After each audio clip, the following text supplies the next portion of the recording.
अस्सलाम वालेकुम। सऊदी अरब के एक पेट्रोल स्टेशन पे गैर मुल्की का कत्ल करने वाले सऊदी को फ़रार होने के बाद किस तरह पुलिस ने इंतहाई तकनीकी बुनियादों पे पकड़ा और फिर उसका सर कलम किया गया, ये स्टोरी हम आपको एक ऐसे बंदे की ज़ुबानी सुनाएंगे जो सऊदी इदारों का सरबराह रह चुका है, मेजर जनरल साद अल खलवी, जो कि फॉर्मर डायरेक्टर भी हैं किंग फ़हद सिक्योरिटी कॉलेज के, और मुख्तलिफ अपनी ज़िंदगी में इन्होंने अहम ड्यूटीज़ की हैं, अहम ओहदों पे काम किया है। तो इनकी ये स्टोरी आपको बताते हैं, लेकिन उससे पहले एक सवाल, और सवाल ये है कि सऊदी अरेबिया जैसा मुल्क जहाँ पे इतने मुल्कों के लोग हैं, इतनी ज़्यादा तादाद में लोग बसते हैं, गुस्सा भी बड़ा है, लोगों के पास पैसा भी बहुत है, तो फिर वहाँ पे कोई तीफ़ी बट या फिर गोगी बट किस्म के लोग या वो ट्रकों वाले क्यों पैदा नहीं होते, क्या वजह है? तो इसका जवाब हम आखिर में आपको देंगे अपनी तरफ से। आप अगर इसका जवाब देना चाहें तो आप भी ज़रूर लिखिएगा। ये स्टोरी हम आपको सुनाते हैं मेजर जनरल साद अल खलवी की ज़ुबानी में थोड़ा सा सुनाना चाहता हूँ ताकि ये कंफर्म हो जाए कि ये जो स्टोरी सुना रहे हैं वही हम ट्रांसलेशन करके आपको बता रहे हैं।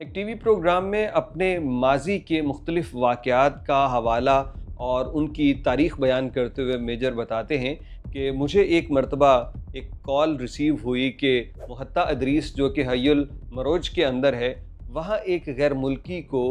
मारा गया है। पहले ख़बर ये थी कि शायद सिर्फ वो ज़ख्मी है, तो इसलिए वहाँ पे पुलिस पहुँची और मैं भी करीब था, तो मैं फ़ौरन से वहाँ पहुँचा तो देखा कि वो गैर मुल्की अपनी जान दे चुका है। अच्छा, ये भी चीज़ मुझे बड़ी अच्छी लगती है कि उसका ज़िक्र करते हुए ना, कि कहते हैं तक़ल रहमतुल्लाह, कहते हैं अल्लाह उस पर रहमत करे, वो वफ़ात पा चुका था। तो वो जो एक इस्लामी इक़दार हैं किसी भी शख्स के लिए, चाहे आप जानते हों या ना जानते हों, तो उसके लिए रहमत की,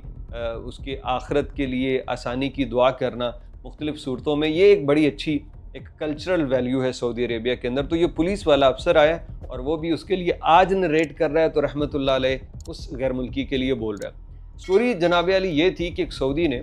वहाँ अपनी गाड़ी में फ्यूल डलवाया, और लोग ये करते थे कि भाग जाया करते थे, और पुराने वक्तों में फ्यूल स्टेशन पे काम करने वाले लोग पत्थर रखते थे साथ, कि अगर कोई भाग रहा है तो पीछे से गाड़ी को पत्थर मारे ताकि स्क्रीन तोड़ दे। ये एक प्रैक्टिस हुआ करती थी। गैर मुल्की ने ऐसे ही किया, उसने पत्थर मारा, स्क्रीन टूट गई और वो सऊदी गाड़ी रोक के निकला और लड़ना शुरू कर दिया, और तभी एक तीसरा गैर मुल्की उसने इनको बचाने की कोशिश की, और इसी दौरान वो सऊदी के हमले का शिकार हुआ और वो जान से चला गया। शायद गालिबन उसको फायर लगा था। अब ये काम करने के बाद ये सऊदी वहाँ से भाग गया। इस बात को बताते हैं मेजर जनरल साद कि हमने उसको पकड़ा कैसे। कहने लगे, हमारा बहुत पहले से हर मंतके और अहम पॉइंट्स के ऊपर यही तरीक़ाकार होता था कि हम हर वक्त 40 गाड़ियों पे मुश्तमिल एक ट्राइएंगल बना के रखते थे, जिसको साइंटिफिक बुनियादों पे चलाया जाता था, और उसके अंदर यही तरीक़ाकार होता था कि अगर कहीं कुछ हुआ एक जगह पे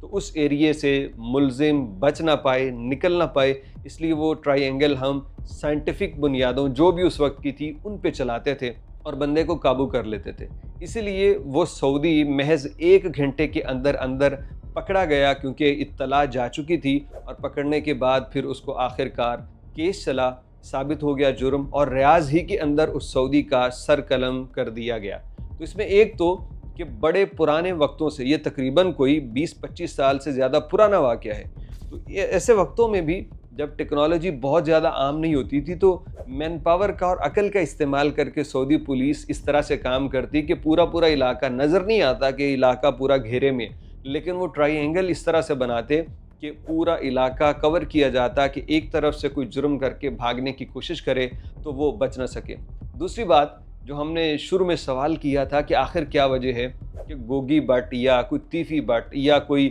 कच्चे के डाकू या जनाब ट्रकों वाले, कुछ भी कह लो, कि वो सऊदी अरब में क्यों नहीं बनते। तो भाई उसकी वजह यह है कि यहाँ वक्त ही नहीं दिया जाता किसी को गोगी बट बनने का, किसी को तीफ़ी बट बनने का, इसलिए क्योंकि यहाँ 40-40 साल एक शहर पे राज करना और खौफ व हिरास फैलाना ऐसा निज़ाम ही नहीं है। यहाँ शाही ख़ानदान का कोई शहज़ादा भी हो तो उसकी भी ज़रूरत नहीं है कि वो किसी गैर मुल्की को कत्ल करके अपने महल में सुकून से बैठा रहे, गर्दन उसकी भी उड़ेगी अगर उसके वरसा ने माफ़ न किया। तो ये सऊदी अरब का निज़ाम है खूबसूरत। यहाँ पे इंतज़ार नहीं किया जाता कि 40 साल बाद तीफ़ी बट को अपने अंजाम तक पहुँचाएंगे, नहीं इंतज़ार किया जाता। ये भी खैर वो अलहदा बात हो जाएगी। पहले बदमाश पैदा करो, पहले फैसिलिटेट करो और बाद में जब रियासत बिल्कुल दिल भर जाए तो उनको रास्ते से हटा दो। खैर हमारा उसके ऊपर बात करने से क्या होता है, किसको कोई फ़र्क पड़ता है। लेकिन बात यह है कि कानून की हुक्मरानी हो तो ऐसी हो जहाँ पे किसी को ज़रूरत ना हो कि वो किसी की जान, माल, इज़्ज़त, आबरू का खिलवाड़ कर सके, उसको नुकसान पहुँचा सके। सऊदी अरेबिया अल्हम्दुलिल्लाह इसीलिए कामयाब है, हालांकि पूरी दुनिया के लोग यहाँ पे मौजूद हैं, लेकिन इंसाफ ऐसा है, अमन सुकून ऐसा है कि हर कोई अपने अपने घर में महफूज है। अगर कोई वाक़या हो जाता है तो फिर मुजरिम को सज़ा मिलती है, वो उसके बगैर नहीं रह सकता।